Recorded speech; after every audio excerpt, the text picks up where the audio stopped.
Iyi niyo banki yonyine irimo gutanga imodoka nshyashya nta ngwate, kuva ku modoka ntoya zoroheje kugera ku modoka zo hejuru zifite agaciro ka miliyoni 65 z'amafaranga y'u Rwanda nta ngwate. Muri iyi video rero ngiye kugusobanurira ibisabwa kugira ngo ubone iyo modoka nshyashya, yaba iyo gutemberamo, yaba imodoka ya business, yaba imodoka ya famiye, uyibone nta ngwate muri iyi banki. Ndakubwira kandi igihe cyo kwishyura n'uburyo bwo kwishyura, hanyuma ndanakubwira ibiciro by'izi modoka n'inyungu ku ijanisha arangahe. Ndaguha kandi inama wakurikiza yakugirira umumaro. Ndakubwira izina ry'iyi banki iri gutanga izi modoka, inguzanyo y'imodoka nta ngwate, imodoka nshyashya brand new, imodoka zoroheje kugera kuziremereye z'amafaranga miliyoni 65 nta ngwate. So waba usanzwe rero uri umukiriya w'iyi banki, waba utari umukiriya w'iyi banki, urabona imodoka nta ngwate utanze. Imodoka ziri gutangwa rero ni izihe? Ni imodoka zo gukora business, ni imodoka zo gutemberamo, ni imodoka za famiye, nizo modoka ziri gutangwa. Niba ari ubwa mbere ugeze hano kuri BVA Empire, tunyuzaho ibiganiro bitandukanye bifasha abantu kwiteza imbere, ibijyanye n'amabanki, ibijyanye n'amafaranga, ibijyanye na business, kwihangira imirimo, inguzanyo, inyungu ku nguzanyo n'ibindi bitandukanye. Niba rero ushaka kuzajya ukurikirana ibiganiro byacu, kanda like, kandi subscribe kugira ngo ibiganiro byacu bitazajya biguhitaho. Hanyuma kanda like kuri iyi video, wibuke no kuyisangiza abandi. Dukomeje rero, ninde wemerewe iyi nguzanyo y'imodoka nta ngwate muri iyi banki? Umuntu wa mbere wemerewe, nk'uko nari maze kubibabwira haruguru, ni umukiriya w'iyi banki, ndetse n'undi wese udasanzwe ari umukiriya w'iyi banki, niyo yaba asanzwe aba mu yindi banki, apfa kuba asanzwe akorana na banki. Niba utari umukiriya w'iyi banki, icyo ukora uzana historique y'izindi banki wari usanzwe ukorana nazo, hanyuma bakaguha iyi nguzanyo yo kugura imodoka ya business, yo gutemberamo se cyangwa iy'umuryango. So undi muntu wemerewe iyi nguzanyo ninde? Ni umukozi ukorera umushahara ku kwezi, ufite amasezerano y'akazi, uyu nawe arayemerewe. Umuntu wa gatatu ni umuntu ukora business, ufite business yinjiza amafaranga, uyu nawe yemerewe gufata iyi nguzanyo nta ngwate muri banki. Ibisabwa byose kugira ngo ubone iyi nguzanyo cyangwa se iyi modoka ni ibihe?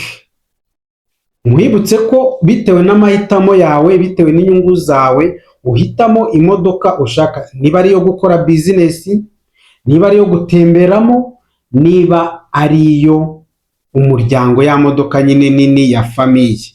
Uhitamo kubera ko bari gutanga guhera ku modoka ziciriritse zo hasi bitewe n'ubushobozi bw'umuntu, kugeza ku modoka za miliyoni 65. So ibisabwa rero, ikintu cya mbere ugomba kumenya nuko nta ngwate isabwa, kubera yuko iyo modoka ubwayo niyo ihita iba ingwate, kubera yuko ni brand new, kandi ni imodoka harimo iz'amashanyarazi, harimo n'iza fuel cyangwa se essence cyangwa amavuta, niba ariko nabivuga bitewe no kubyumva. So nta ngwate rero isabwa, iyo modoka niyo ihita ihinduka ingwate. Icyo kirumvikanye. Icya kabiri, kuba uri umukiriya wa banki, nabivuze haruguru, cyangwa se utari umukiriya w'iyo banki ariko usanzwe umenyereye gukorana n'izindi banki. Iyo ni kondisiyo ya kabiri. Niba utamenyereye gukorana n'izindi banki, ukaba utabona historique y'amabanki usanzwe ukorana nayo, cyangwa se ya banki yindi usanzwe ukorana nayo, ntabwo byakunda. Icyo cyo ubanza ukimenye. niba uri umukozi ukorera umushahara ariko ukaba utagira amasezerano y'akazi, ntabwo iyi nguzanyo cyangwa se iyi modoka wayibona. Ariko umukozi wese, hari abantu baba bafite akazi akabona gusaba avansi siri salere yo kugura imodoka, ugasanga biragoranye, ugasanga bamuhaye make. Ariko ahangaho niba ufite umushahara uhoraho na kontra ihoraho, apana za kontra z'umwaka umwe cyangwa z'ukwezi kumwe cyangwa z'amezi atatu, oya, ya kontra indeterminate cyangwa se open ended contract, icyo gihe ubona imodoka wakwishyura. Ndaza kukubwira igihe wayishyuramo uko kingana.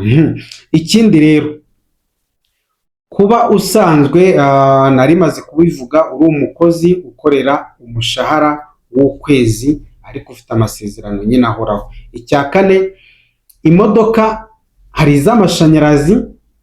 Ku bijyanye n'iz'amashanyarazi rero, imisoro yose irasonewe, all tax exclusive, ndetse hari n'imodoka za esanse, bizaterwa n'iyo uzahitamo. Cyakora ndaza kukugira inama. So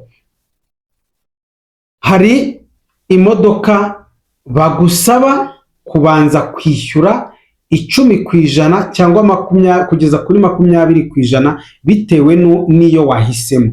Ibi bikorwa cyane ku modoka za esanse, nizo bashobora kugusaba kubanza kwishyura 10% by'agaciro kayo, hanyuma cyangwa se ukishyura 20%, ariko minimum amount ni 10% ku modoka za esanse. Nizere ko iki cyumvikanye neza. Iz'amashanyarazi zo nta na make ubanza kwishyura, muri make nta ngwate 100%. Kubera ko iz'amashanyarazi muzi yuko ni na gahunda ya leta mu rwego rwo kubungabunga ibidukikije no kugabanya ibyuka byanduza ikirere, imodoka z'amashanyarazi nta misoro. Niyo mpamvu bashyiramo inyoroshyo, mu gihe za esanse zo bagusaba kubanza nibura kwishyura 10% by'agaciro k'iyo modoka. Ni imodoka nshyashya, ntabwo ari occasion, ni brand new. So igihe cyo kwishyura rero muri iyi banke n'uburyo bwo kwishyura ni igihe kingana gute? Imodoka yishyurwa mu gihe cy'imyaka 5. Ni ukuvuga ngo ndakubwira n'inyungu. Niba uyifashe muri uyu mwaka wa 2026, ubwo uzarangiza kuyishyura muri 2031. Yego, wishyura make make. So ikindi ugomba kumenya, ushobora kwishyura ukoresheje business yawe, amafaranga ava muri business yawe. Ushobora kwishyura ukoresheje umushahara wawe, kuri ba bantu bafite umushahara uhoraho n'amasezerano y'akazi ahoraho.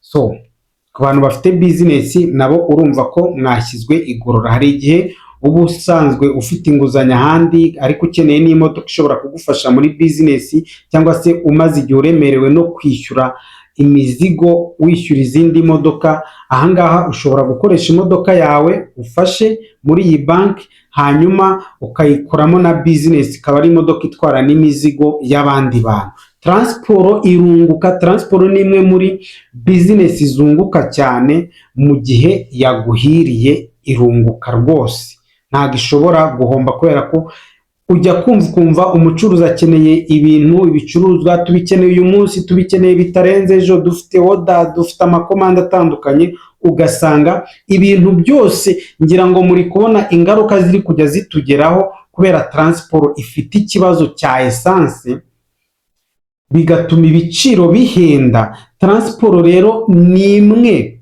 muri piliye y'ubukungu cyangwa se muri business zinjiza amafaranga menshi cyane. Ufashe imodoka ya business, mu by'ukuri ni business nziza cyane itapfa kuguhombera mu gihe wayigiriyeho umugisha. Ako sinabura kugashyiramo.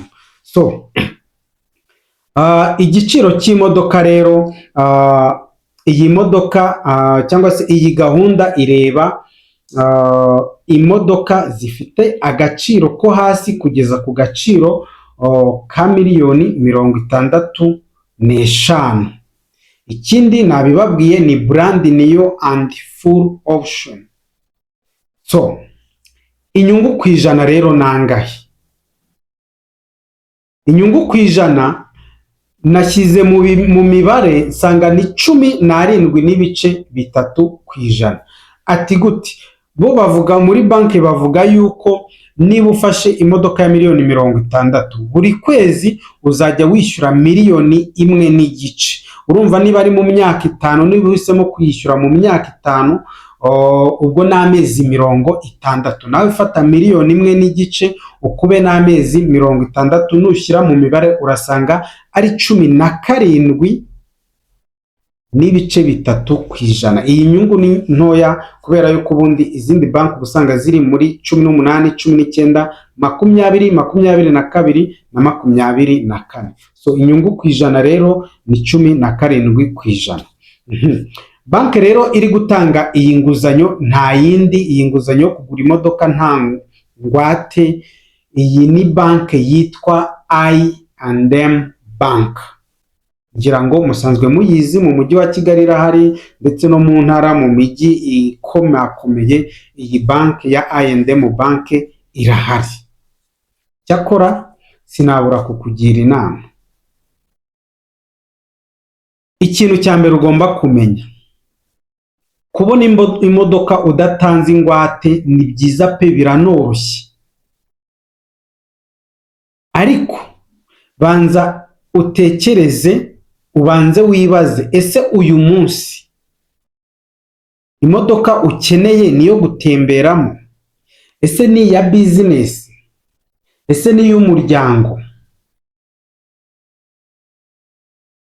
Banza wibaze icyo kibazo. Ese ari ukuguha imodoka nta ngwate no kukugurira inzu nta ngwate, ni iki ushobora guhitamo nonaha? Inama twungurana ibitekerezo urambwira muri comment section.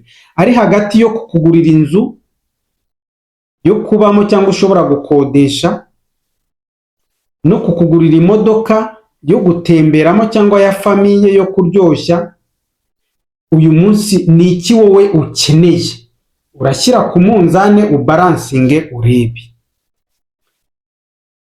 Inzu ya business, bakugura inzu ya business like nka guest house, inzu y'ubucuruzi ushobora gukodesha bakajya bakwishyura, gutanga bakajya bakwishyura igikodesho. Bashobora kukugurira apartment house, bashobora kukugurira rental house cyangwa se ubutaka.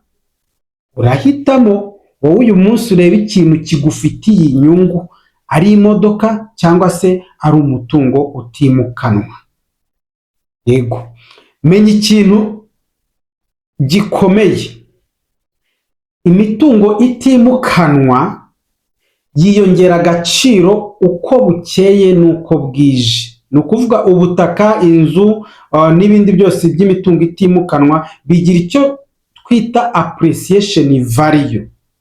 Ni ukuvuga ngo byiyongera agaciro uko bukeye n'uko bwije. Umutungo wimukanwa rero nk'imodoka, by'umwihariko tuvuge ku modoka, yo igira depreciation value. Ni ukuvuga ngo imodoka igenda itakaza agaciro uko bukeye n'uko bwije, kubera yuko bayikarikirira amortissement cyangwa se depreciation buri mwaka. Nugura imodoka uyu munsi, undi akagura inzu uyu munsi, nyuma y'imyaka 5 wa wundi ufite inzu azaba ari ku rwego rwo hejuru, mu gihe wowe waguze imodoka yo gutemberamo ishobora kuzaba yaragukenesheje. Ni ukuvuga ngo kugura imodoka yo gutemberamo ni byiza, ariko biterwa n'urwego ugezeho. Ese ufite income ihagije ikunganira gutunga iyo modoka yo gutemberamo? Nashyize imodoka ya business ku ruhande kuko ibiri gukorera amafaranga, nubwo biri kuba morti ariko iba depreciated, ariko iri no gukorera amafaranga. So urareba rero ikintu cy'ingenzi ukwiye guhitamo uyu munsi, icyo ukeneye uyu munsi gifite agaciro kuri wowe ni ikihe. Menya yuko imodoka ni liability ntabwo imodoka ari asset. Asset ni cya kintu cyose kikwinjiriza amafaranga, mu gihe liability ni cya kintu cyose kigukonsoma amafaranga nayo wari ufite wareba nabi ugakina. Hari ubwo rero uba utunze imodoka ukayibara mu mitungo, kandi niba ari imodoka atari ya business, akaba ari imodoka yo gutemberamo, imodoka yo kuryoshya yo mu ngara, menya ko iyo ni idle asset, cya kintu kigutwara amafaranga. Mu gihe inzu ni income generating asset. So menya rero ko muri iki gihe urabona imodoka nta ngwate, ariko shyira ku munzani. Niyo nama numvaga nakugira. Hanyuma niba ushaka imodoka rero yo gutemberamo, imodoka ya famiye, imodoka ya business, gana I&M bank, hanyuma baguha imodoka uzishyura mu myaka 5 ku nyungu ya 17.3% kuva ku modoka yoroheje kugera ku modoka ya miliyoni 65. Niba iyi video igufashije, kanda like, ntugende udakoze subscribe, ufungure n'inzogera kugira ngo ibiganiro byacu bitazajya bigucika.